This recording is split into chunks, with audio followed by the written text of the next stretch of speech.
los intersexuales son las personas que nacen con ambigüedad sexual.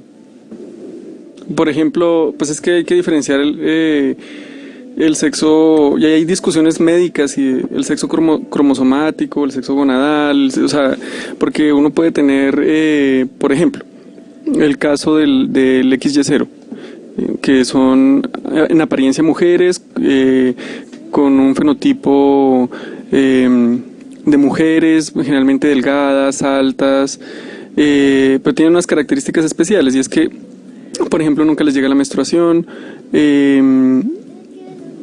sufren de estrechez vaginal, y muchas veces muchas veces ellas se dan cuenta que tienen el XY0 porque no pueden tener hijos. Y no pueden tener hijos porque por dentro no tienen úteros y no tienen testículos. Entonces ahí hay una cierta indeterminación sexual, ¿sí? De hecho, muchas de ellas son contratadas como modelos. Y el XY es el cariotipo para hombres. Y el XX es el de mujeres. Pero el 0 quiere decir que la parte de hombres está de cierta manera inhabilitada. Y así como el XY0 hay muchas clases de indeterminismo sexual, y ese tema es complejísimo, y ahí sí. Pero ya me están hablando. DJ Cain BTA dice: la población LGBTI es un término que abarca mucho mejor el concepto. Y también me están pidiendo el Twitter de ustedes, pero tú, Cata, ¿no tienes Twitter? No, ese mundo paralelo no lo manejo. Ya no lo maneja, pero Arturo sí, y es @el_rey_Arturo. Ese es el Twitter de el Rey Arturo. Para todos, bueno, bienvenidos a este Amanecer W, y antes de eso quisiera preguntarles a cada uno de ustedes. Hablaba con Catalina cuando estábamos preparando este programa, porque es un programa del que he querido hacer desde hace mucho tiempo, pero es complejo hacerlo, y yo espero que ustedes que pertenecen a la comunidad y que son activistas entiendan la otra parte, que somos los medios de comunicación, y en general un civil cualquiera, pues es bastante complejo hablar del tema. Hoy escuchaba Hora 20, por ejemplo, y escuchaba de verdad argumentos que hay un momento en el que uno dice, no entiendo cómo alguien puede llegar a pensar así, pero lo del otro tampoco entiende porque uno llega a pensar de otra manera, pero es bien complejo. Cata, cuando hablamos de esto, te decía que era bien difícil para mí preguntarle a los oyentes cómo se habían dado cuenta que pertenecían a la comunidad, o cómo se habían dado cuenta de su orientación sexual, y cómo se habían dado cuenta que eran homosexuales o que era lesbiana, que le gustaban las niñas. Y tú me volteaste la pregunta porque te dije, es que ustedes me van a voltear la pregunta. Ella me dijo, ¿tú cómo te diste cuenta que te gustan los chicos y que eres heterosexual?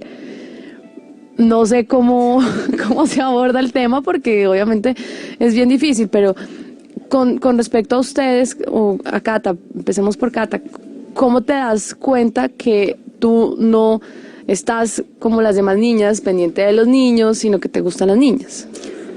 Uy, todo empezó muy chiquita, no, mentira. ¿Pero cuántos años tienes, Cata? Yo tengo 29 años. Sí. Y pues como en ningún cuento Cenicienta rescatada por Blancanieves, sino por su príncipe azul, pues una de niñas crece pensando en va a llegar el príncipe azul. Pero pues realmente nunca me enamoré de los manes con los que estuve. Entonces, pero alcanzaste a estar con hombres. Sí, claro. Es que socialmente te obligan. Estamos armando una canción con la Lesbian para explicar cómo funciona socialmente esto, y es que... No, yo conozco una niña que es lesbiana y nunca ha estado con un hombre. Sí, que en la comunidad les dicen estrellitas doradas. Ah, sí, son estrellitas doradas. Sí. Bueno, estoy revelando unas cosas íntimas de la comunidad. Pero no sabía, muy lindo. O sea, que mi amiga es una estrellita dorada. Sí, ella es una estrellita dorada además. Bueno, y entonces. O un 6 en la escala 15. Sí, un 6 en la escala. Explica la escala. La escala Kinsey fue una escala que se inventó el sexólogo Kinsey en Estados Unidos, que va del 0 al 6. Y entonces él hizo un estudio con una población muy grande de hombres en Estados Unidos. Ahorita no recuerdo exactamente el número, pero fueron en decenas de miles. Y en la escala, por ejemplo, está el absolutamente homosexual, o sea, el que nunca ha tenido, o sea, 6 sería absolutamente homosexual, que nunca ha tenido ni relaciones ni contacto con personas de su sexo contrario. Una estrellita dorada. Y lo mismo pasaría con el 0 de los heterosexuales. Y lo que encontró 15 es que la mayoría de la población se mueve es como entre el 2 y el... El 2 y el casi 6. Casi 6, sí. Bueno, bien, alguien nos está escribiendo, Ale-Fon dice, me gustaría que hablaran sobre 3 puntos de vista, el social, el político y el religioso. Bien, eso me gusta. Pero empecemos, Cata, entonces. Con tu pregunta. Sí, Ok. continuemos. Gracias, Arturo. No, pues yo estuve con niños y yo decía, bueno, con hombres y yo decía como, pues bien, sí, chévere, ok, esto es enamorarse. Y cuando abrí mi cabeza y dije, bueno, si aceptémonos, realmente me gustan las mujeres, entonces tuve este Pero periodo de ¿cómo se da uno transición. cuenta? Porque, Cata, hay un momento, y yo le digo Cata para que después no me vayan a malinterpretar, ella es Cata, no es Catalina, ¿ok?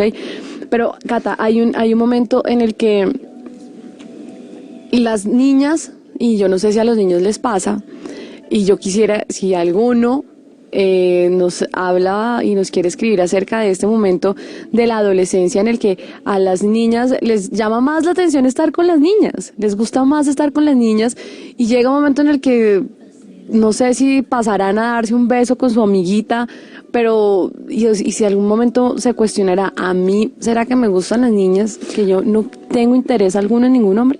Pero es que también existe la posibilidad de que tú de que tú pruebes para ver qué es lo que te gusta. El problema es que como socialmente no se habla, entonces la gente no lo sabe. Uh-huh. Pero yo no lo probé en la adolescencia. A los 7 años jugué a la mamá y al papá, Como todas. y yo jugué de papá y le di el beso a la mamá. Pero pues yo dije, listo ya, y todo bien, ahí quedó, y lo guardé en lo más profundo de mi inconsciente. Y después ya cuando fui muy grande en la universidad, como me di cuenta, y entré al salón, la primera vez que entré a la universidad y vi una niña y me quedé embobada, pero embobadísima. Entonces yo dije, uy, esto pasó acá algo raro. Después me fui de viaje por Sudamérica con un exnovio con el que duré 2 años, que yo juraba que estaba enamorada, pero después me di cuenta que eso no era enamorarse. Y en Argentina las mujeres me parecieron divinas, entonces íbamos tomados de la mano y pasaba una niña y yo me quedaba mirando a la niña. Entonces él me decía como, oye, estoy acá. Entonces yo dije, oiga, no, sí, ya esto es algo que uno no controla, que afortunadamente... Eso te iba a decir, no lo puedes controlar. No, era inevitable. Yo O sea, volteaba a no mirar te a lo las puedes niñas. negar. Exacto. Entonces yo volteaba a mirar a las niñas, pues a las mujeres, y yo decía como, ¿qué es esto? Voy de la mano con el hombre que me gusta. Que supuestamente estás amando y enamorada. Exacto. Mi mamá juraba que yo iba a llegar del viaje a casarme, a tener hijos y a ser feliz. Y lo que hice fue llegar del viaje a decirle a él, oye, en serio, esto no funciona, chao, y me cuadré con una mujer. Bueno, ¿y es difícil ese paso? Sí, es súper difícil. Y el primer beso son los nervios, y entonces ahí uno entiende de lo que hablaban las amigas en el ¿Y colegio. sentías que en la estabas haciendo universidad. algo mal? No, afortunadamente tengo una madre muy hippie, entonces... No, pero digamos, cuando le dabas el beso a una niña, cuando entonces no sentías que estabas haciendo algo mal, No como porque, culpable. no porque el peso social en la casa nunca se manejó. Entonces mi mamá, divina, afortunadamente, y mi hermano, el tema era completamente abierto en la casa, entonces no había ningún problema. Madre heterosexual que se vivió toda su vida en una casa completamente bogotana, entonces pues no sé cómo ni por qué, mi mamá muy hippie, afortunadamente ese peso nunca lo creó en la casa. Bueno, lo aceptó. Sí, pero entonces yo no tenía ese peso social que tiene normalmente la gente, y sobre todo la gente que está en iglesias y que le dicen que tiene el demonio adentro y que lo que está haciendo es malo. Yo afortunadamente no tuve ese peso, entonces cuando besé conscientemente a la primer mujer y sentí las cosquillas en el estómago y todos estos nervios que le produce a uno besar a la persona que le gusta, que lo sintió cualquier persona heterosexual y cualquier persona homosexual, en el primer momento en el que dio el beso a la persona que le gustaba, pues yo sentí lo mismo y dije, oiga, sí, como que sí me gustan mucho las mujeres.